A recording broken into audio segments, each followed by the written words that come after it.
Next up is Lieutenant Colonel U.S. Marine Corps Chip Berke, who definitely is going to think differently than almost everyone else in the room, I think, given his experience. It's been pretty reassuring to be here. Thanks for having me. I really enjoyed what I've heard thus far. It's actually very reassuring when you hear people come to the same conclusions, even though they're thinking about things differently. And people start to see the world something similar to me. I assume, yep, that's me, or I think it is. Sure. I know people don't like to hear other people talk about themselves. I'm going to skip through this pretty fast because there's a couple things I want to talk to. I want to get to my idea, or at least my belief, that this is a revolutionary platform, and the opportunity for innovation and the opportunity for dramatic change is resonant in the platform. I only put my experience up there just to kind of give you a sense of why I think the way that I do. Most of what I talk about in this brief is just how I see the world, and it's steeped in my experiences. So my background, I was a Hornet guy, Marine, but I flew off carriers, so I spent a lot of time with the Navy. I did some stuff in Japan. I was a top end instructor, so I spent more time with the Navy. That was my introduction to the Super Hornet. Received and employed the Super Hornet at top end while I was there for the first few classes. I flew F-16s on an exchange, so I certainly speak this F-16 language, Block 10s, Block 15s, awesome airplane. Loved flying that jet. That was fantastic. I also was introduced to how the Air Force, big Air Force, does business, and my first TX course there.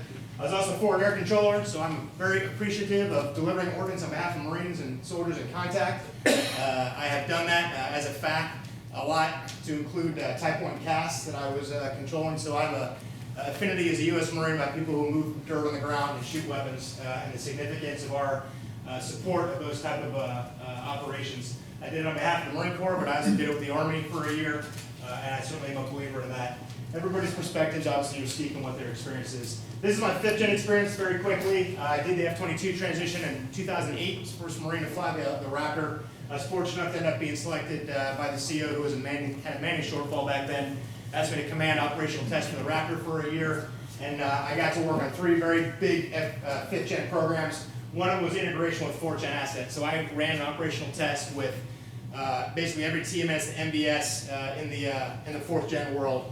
I know a couple people have asked me about that. That's F-15s, F-16s, Strike Eagles, Hornets, and then I did Aegis integration. So somebody actually Goddard talked about the integration with surface assets and surface fleet assets and the significance of that.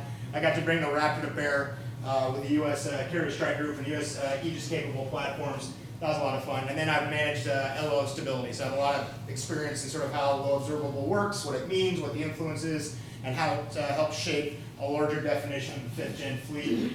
I was part of F-35 ConOps development starting in 2008 for the Air Force and obviously the Marine Corps, and I was the first operational pilot for the F-35B in the States.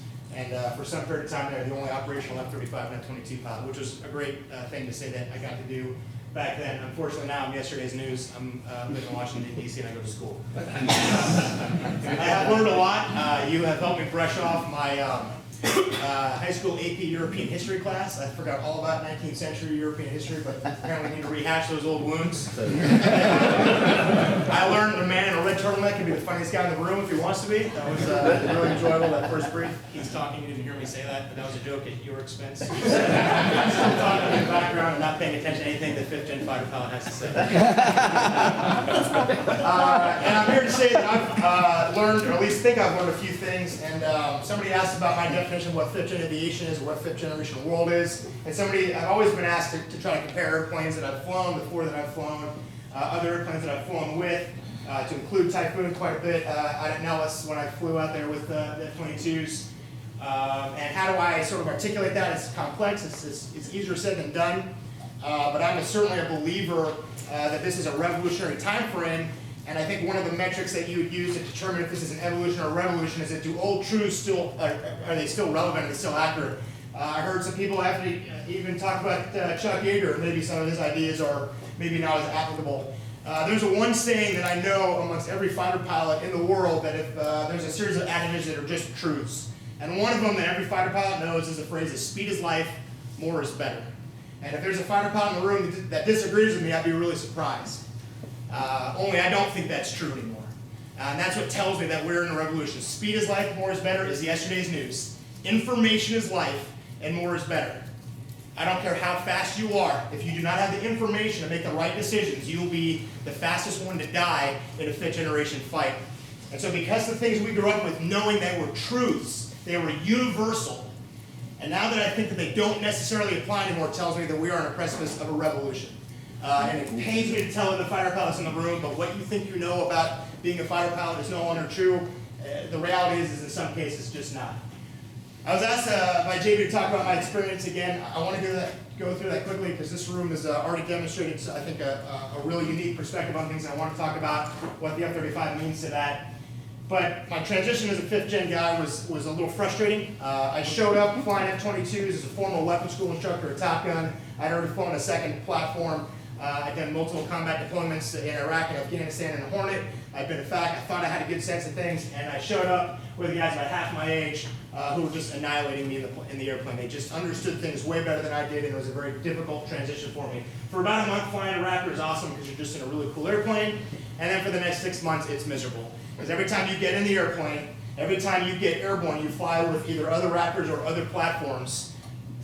So much of what you knew as a pilot, so much of the way you operated didn't apply. It was very frustrating to make 4th-generation decisions, my Hornet brain, inside an F-22, and a lot of those times, if not most of the times, those decisions proved to be wrong. And it was very humbling and a debrief to sit down with a guy who had maybe 250 hours in a Raptor when I brought through 2,000 hours in a Hornet, and basically the entire flight was everything I didn't do correctly, and had to sort of swallow that bitter pill. And it was also very frustrating that it took so long to transition the way that I think in an airplane. But it's a fact of life. And I think the Air Force would tell you, and they've probably been telling you for several years now, the most talented Raptor pilots are the ones that are most comfortable getting in the F-22 were the guys with the least amount of 4th-generation experience. That first class of B courses, they call it, or we call them Cat 1s in the Department of the Navy, that's guys fresh out of flight school, right into the Raptor. They might not necessarily have the air sense of just experience of flying an airplane, but boy, they got good in a Raptor much faster than the rest of us old guys did, because they didn't bring all that 4th-gen baggage with them. It was intuitive, it was natural, it was comfortable, and they very quickly developed the skills required to be talented in employing that airplane in a totally different way than how we did business in my 2,000 hours in the Hornet, which a lot of it was just totally irrelevant. And that was, again, very difficult. But at some point you figure it out, once you figure it out, again in a Raptor, then life gets good again, because you're wailing on people, but you're doing it in different ways, and you come back to debriefs and you have so much more to offer the 3-dimensional world than you did prior to really figuring it out. And once you come full circle, it isn't just about being in a neat airplane that's got some cool characteristics. It's about building a structure that's functional, not just for you and the other 5th-gen platforms, but for everybody else you're operating with, to enhance, and was said perfectly quoted earlier, enhancing everybody else's lethality and enhancing their survivability. And when you realize that your contribution to air warfare is about that, and you're doing it much better than you can any other platform, you start to recognize your contribution on warfighting as a 5th-gen aviator, and that's what that was about. So I want to talk a little bit about some things that at least some thoughts I've kind of written down on paper, because people have asked me a lot of questions about what I think about the transition of the F-35 and how it affects aviation. Skepticism is natural, and I think from the advent of the F-22 to the delivery of the F-35 until today, there are a lot of skeptics. I deal with them constantly. I'm asked questions constantly. I see people in the news ask questions to other pilots. I hear people all the time ask people to compare, hey, the things about the F-35, what makes it different? Is it better, is it worse? Does it do this better, does this do this worse? There is an emotional connection to what we know. There is an emotional connection to our platforms. If you flew the F-16, you love that airplane. If you flew the F-18, you love that airplane. And it's very difficult to look at your baby and say, God, you are ugly. we don't want to do that. And that's hard. There's also a compulsion to measure things by bygone metrics. There's a compulsion to measure airplanes in the way that we were taught to measure our airplane. When I grew up, you measured the airplane in turn rate, turn radius, G, wing limit, all these skills. And if I flew against an F-16, he had a better turn rate, I had a better turn radius. We had strengths and weaknesses that would either mitigate or optimize and try to build a scenario where I could play to my strengths and hopefully outperform him and force him to play to his weaknesses. And he was trying to do the same thing to me. That's how we measured our capability. The measurements of an effective aircraft, and I talk about that speed is life, more is better. Speed and agility versus information and access. And that sort of is a dividing line for me, is that if you're going to measure an airplane by speed and agility, you are misunderstanding the capabilities of an airplane in a 5th-generation fight. It doesn't mean they can be absent of speed and agility, and they're certainly not. Fortunately, in the F-22 and the F-35, you have fast and agile airplanes, and the Raptor is definitely unique in that category. And I think even Typhoon guys will tell you they fly a powerful airplane when they put it next to a Raptor. The Raptor lives in some exclusive capability kinematically. I will tell you, having flown F-22s for 4 years, the fastest and most powerful fighter ever built, the least impressive thing about the Raptor is how fast it is. And it is really fast.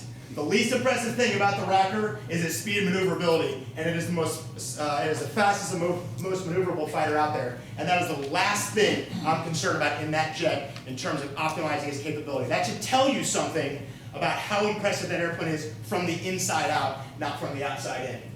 Caliber and quantity, how many bombs does it carry? What's your ordnance payload, things like that. Relative important questions, and those are certainly questions you want to ask about aircraft. But is that more or less important than its ability to integrate? And integration isn't just does it integrate with a fight, is it what is its contributions to the other aircraft to make them more lethal and more survivable? If you're not asking those questions, you're marginalizing the capability of the airplane. And the more time we spend asking the questions on the left, the less time we spend asking questions on the right, the longer it's going to take to realize the revolutionary capability of what the F-35 is. And the last thing I'll say, and I think everybody in this room that's involved in that process understands that, is innovation takes time, and it's painful, and it's expensive.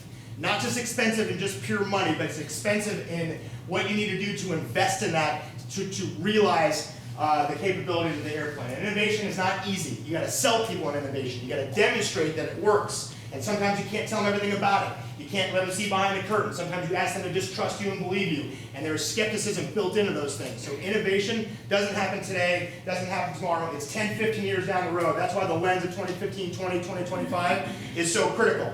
You talk about what this airplane will be in 2025. Don't forget to ask yourself what the F-16 will be in 2025, what the F-18 will be in 2025. And the disparity then starts to grow dramatically. And the answers to your questions become more obvious. But if you have not paid it forward in 2015 to get there, you will find yourself scrambling. And that's why these things are so valuable, is so we don't find ourselves freaking out in 10 years that we wasted the last 10 years wondering, should we? And we should have spent all that time asking ourselves, how do we? And the should we question is yesterday's news. If you're asking if we should fly 5th generation airplanes, if you're asking if a 5th gen fleet is necessary, you are old. You are behind. You are late, and you're going to lose.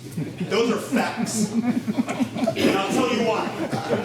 And I only say that, I only offer you that perspective because of my experience. Take it or leave it based on what you think the value is of that. The F-35 does not replace the F-16.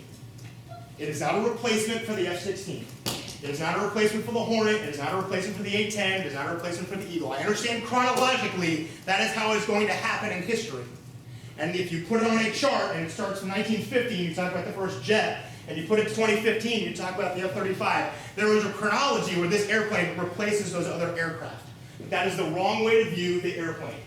Aside from the performance of the airplane, the fact that it's about 30-something feet long or 30-something feet wide or whatever, I get it, it's an airplane. That's where the similarities start to end. It's the size and the shape and the fact that it uses JP8. To realize the potential of the platform, we need to start thinking about what we expect from tactical jets. What do we need them to do? What do we want them to do? How do they not just maintain their relevancy, but how do they optimize their overall potential and capability? You need to redefine what you need from that airplane, what that expectation is. It's not just about the role, it's about the potential. So let me do a quick metaphor, and I love that people are using this metaphor because I think it's the easiest one. Anybody remember when Steve Jobs revealed the iPhone, that big thing they did in Cupertino when he talked about this new thing he had? Do you remember those 3 things were? This is a revolution. It's how he described the iPhone on day 1. It did 3 things. Anybody have any recollection what that was? This is how he described him changing the world, which he did. It was a telephone, an internet access device, and a music player all in one device. That is how Steve Jobs introduced the iPhone, and it was absolutely true in 2006 when he held that thing up. Anybody remember that? And he went, music, information, phone. And he kept saying it over and over again. It's like, holy cow, we just changed the world. Can you imagine if I actually hold your iPhone and I want 3 people to describe the iPhone? Nobody would say music, internet, and telephone. Nobody would say it like that. But he was convinced that he changed the world because of what he introduced. What really changed the iPhone, or what makes that iPhone so incredible, is it the hardware? I don't think that that's the case. I think it's the fact that it created an ecosystem that nobody knew existed, it didn't exist, and nobody knew what it would become, and 10 years later, it's the app world. It's the development of, oh, this platform facilitates other things. If you describe your iPhone as a music device, I will tell you again, you are old. You are behind. And in the race to develop the applications to make the iPhone functional, you are going to lose that race. There are capabilities in the F-35 to defend against threats. And just like our capability in the airplane, those threats, some of them aren't visualized yet. If I were to poll anybody in the room and say, what does warfare look like in 2025, we're going to get a broad series of answers. And I don't know who's right, who's wrong. There are things that aren't even out there yet that are going to reveal themselves over time. And so we need a platform that is capable of being responsive to what those threats are. And I'll kind of talk about a couple of things of how I think the F-35 does it, or fifth generation airplane do that. I'll kind of go through this quickly because we talked about the metaphor. Or is it an analogy? Any English majors in here? Where's the guy in the red turtleneck? I know he knows English. I'll stop. I'm sorry. I can't help myself. Okay, so I talked about some of those changes that the platform needs to be able to manage, because the threat's going to reveal itself in different ways too. Traditional airplanes, tactical platforms are tactical platforms, and pilots make tactical decisions. And every now and then that tactical decision might have some sort of strategic implication, but ultimately the burden is minimal on a pilot. Get really good at your mission set. These are the things your airplane can do. Be an expert in that, whether it's releasing a laser-guided weapon, it's doing some sort of reconnaissance mission, shooting a missile. Ultimately, you get to live in a tactical world. Every now and then, if you're not careful, those implications will be strategic and they'll be significant, but that's not necessarily where we reside. The F-35 is going to change that definition, because I think Goddard did it really nicely. He talked about the training continuum, the ability to prepare a guy to get into that cockpit and make him relevant early on and understand that airplane. The burden that the F-35 places on a pilot is much greater. And I understand that the information processing is better. I understand that the pilot interface with the aircraft is a lot better, but the skill set is much broader now, because that pilot and that aircraft interact on a much broader capability. It's much more operational, much more strategic than any tactical platform has ever been built, because it's resident in the design of the airplane, because of the things that it can do. I can provide information to a general officer sitting in a COC at the exact same time I can provide information to another aircraft flying 10 miles away from me. And that information is every bit as relevant to both at the same exact time in two totally different ways. No other airplane has ever been asked to do that before, let alone have it be natural in its DNA or expected to be able to do that by design. I don't want to go into too much about sort of the training system, making those adjustments, other than the implications that I think have already been discussed too. When we talked about an ecosystem didn't exist, so I can skip that as well. So let's try to fast forward 15 years. We talked about 2025, 2030, 2015, somewhere around those. It doesn't matter when, just down the road. The questions, and this is when somebody asked, you know, are we in the middle of a revolution? Are we in the middle of an evolutionary change or a revolutionary change? I squarely in the revolutionary category, because these are the questions that are being asked. What makes a sensor, collaborator, shooter platform relevant? That is not the question we asked about a fighter 10 years ago, 25 years ago. That's not the question we asked in 1975 when we wanted to buy the F-16. That's not the question we asked 10 years ago when we bought the Typhoon. Now, maybe those would have been good questions to ask, or some versions of that, to avoid what Goddard was talking about, is would we do it differently? Could we do this all over again? Well, we can't, but we're now on another springboard here, another diving board to make a big decision. Information development, access sharing, and the ability to integrate security, that's how you measure this airplane. That's how you measure the fifth generation fleet. How well does it do that? And so you can build and design an airplane. We have a designed and built airplane to be able to answer those questions. To be relevant as a shooter, to be relevant as a collaborator. Hey, you have this information, I have this information, you have this information. Let's fuse that information together, provide each other a much more enhanced picture to make a more intelligent decision, and at the same time funnel information to other users that can parse out the data that's valuable and relevant to them, ignore the stuff that they don't want and don't need, you know, that signal and noise metaphor that Nate Silver talks about. Well, there's a lot of noise out there. A ton of noise, and the bandwidth is bigger, and the tube is larger, and there's more information or more data out there. Calling the information out is very complicated. And knowing in that all that data that's out there, which one is the information that you want. Another thing that's important along with that is the idea of plasticity, or the idea that flexibility and inherent change is built resident to the platform. If you have an F-16, and you wanted to do something it wasn't designed to do, and it's very, very difficult. It's very, very expensive. Do you want to make an F-16 stealthy? Can you do that? Well, I bet you could, but it would take an absurd amount of time and an absurd amount of money, and it would come at a huge trade-off to other things you might want to do. Plasticity is about the idea that inherent in the design, inherent in the DNA of the equipment you buy, is the ability to substitute for other elements as needed. I understand that the F-35 is built as a tactical aircraft. I get that.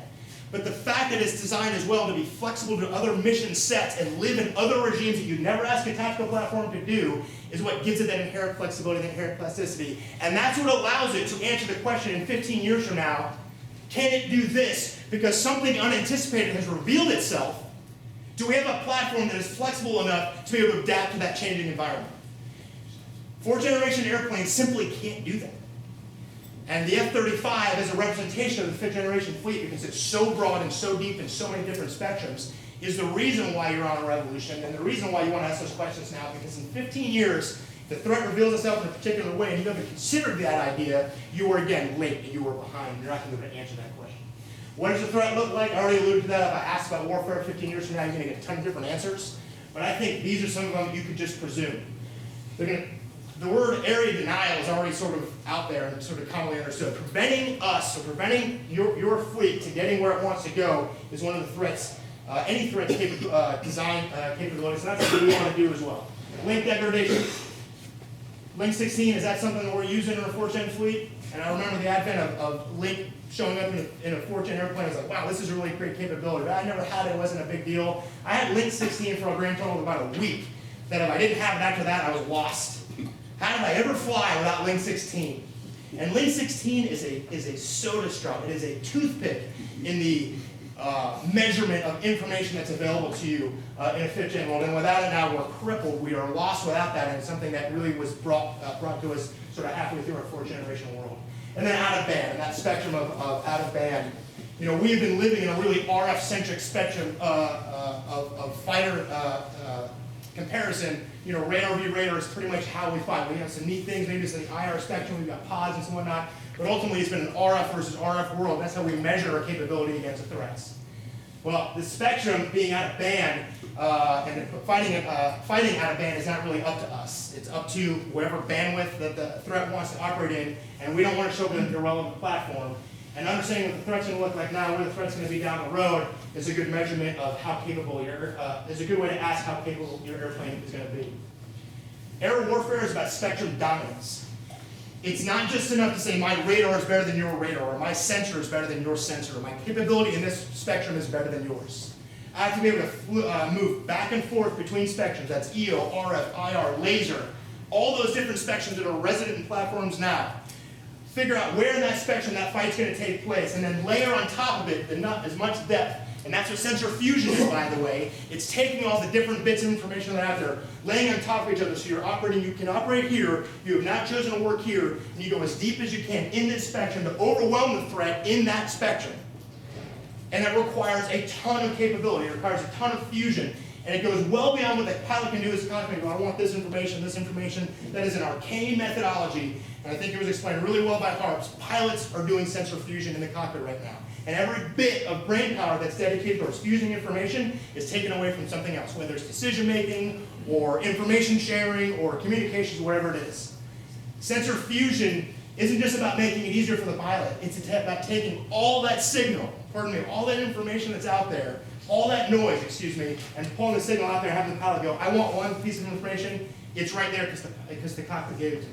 It isn't just enough for that one airplane to get that information. It's the data link and the multifunction capability that all these different airplanes are fusing information together behind the scenes and handing it to you, so you can now make decisions based on information that another airplane 10 miles or 100 miles away have given you that you don't even realize because you don't even have to ask them for the information because it's just there.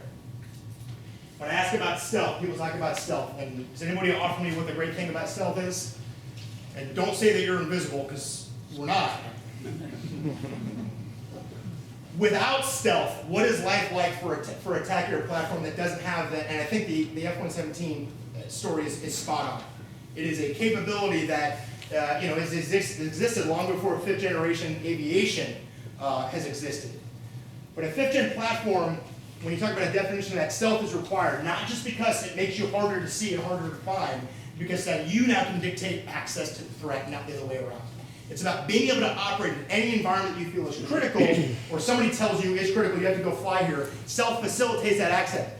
It doesn't make you invisible. You don't fly around with impunity and smoke cigarettes and think the world is great. It just allows you to operate in an environment that you could be restricted from or excluded from without it. And then you take that with all the other capabilities of the platform, aggregate them together, and now you now have a survivable platform that can operate in certain environments that no other platform can. So it's required and it's critical, but it isn't the saving grace of the fleet. It doesn't allow you to do it whatever you want anytime. It just facilitates the access there.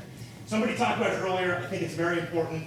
I'll try to say it somewhat less emotional because I realize I'm freaking out up here. I should probably just calm down. It's so fun to talk about it. 40 minutes. 40 minutes for a fighter pilot? I don't have to worry. They just want to talk about themselves for 40 minutes and say, well, what time do we insert the break?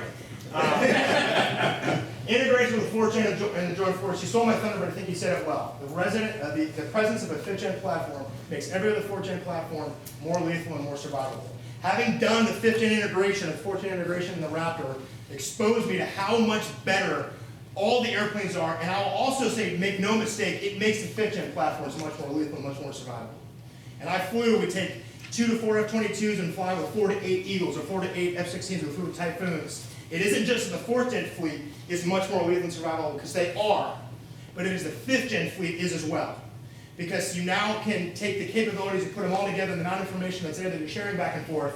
The decisions you make are much more precise. They occur at much more accurate times, which means they achieve much better results, which means that the decisions you make have larger impact, and all the decisions you make over the course of the fight in aggregate are much better for everybody. So don't just think that the presence of a 5th-gen platform is good for the legacy airplanes. It's a two-way street, and it's very functional for everybody. Yeah, the F-35 is an innovation. I think we talked about that. The contribution is not just what the airplane does inside the airplane. The contribution is what does it facilitate. And I try to make that allusion to the ecosystem. Music player, internet device, telephone. The platform, the hardware is there. What makes it unique, what makes it revolutionary, what makes it relevant down the road is things that don't exist right now or don't necessarily exist right now. It's the contribution to other platforms. For Australia, things like the wedge tail. For other systems here, like 5th-generation carriage we talked about. Those two working in concert with one another and allowing the operator to go, hey, you have this capability, I have this capability. I didn't realize that we could put these two capabilities together. That creates an ecosystem that doesn't exist. The quicker you get the platform out there, the quicker you get the operators working together and looking at the capability, the quicker that ecosystem develops. If Steve Jobs knew the app system, the app world was going to be there like it is in 2015, that's not how he would have introduced the iPhone. He wouldn't have talked about the things that he talked about. But when you put it in somebody's hands, like, holy cow, look what I can do with this now because the system exists, is really where the innovation comes from. I put that question, when other enablers and other contributors are allowed to be innovative because of your existence, then you ask the question, hey, what's more important, the iPhone or the apps? Well, I would offer you that you can't have one without the other. But if I just look at my iPhone as a music device that happens to be connected to my telephone and my internet browser, I'm really marginalizing the capability of that iPhone. I have no idea how long we've been talking. 10 minutes? There's no way this is 40 minutes. I'm not sweating. And so the idea of the airplane as a force multiplier, we're kind of talking about, this is the last slide that I have. And this has been part of this conversation from the beginning, which as a Marine I really appreciate it. How does a smaller force make big contributions? How does that model between, I think, our two services, our two forces, I can't believe somebody asked you to have 3,000 pilots in the Air Force. I wonder who that guy was. I need to study his geography a little bit better. But the models are very much the same. The question of how do you get the most bang for your buck?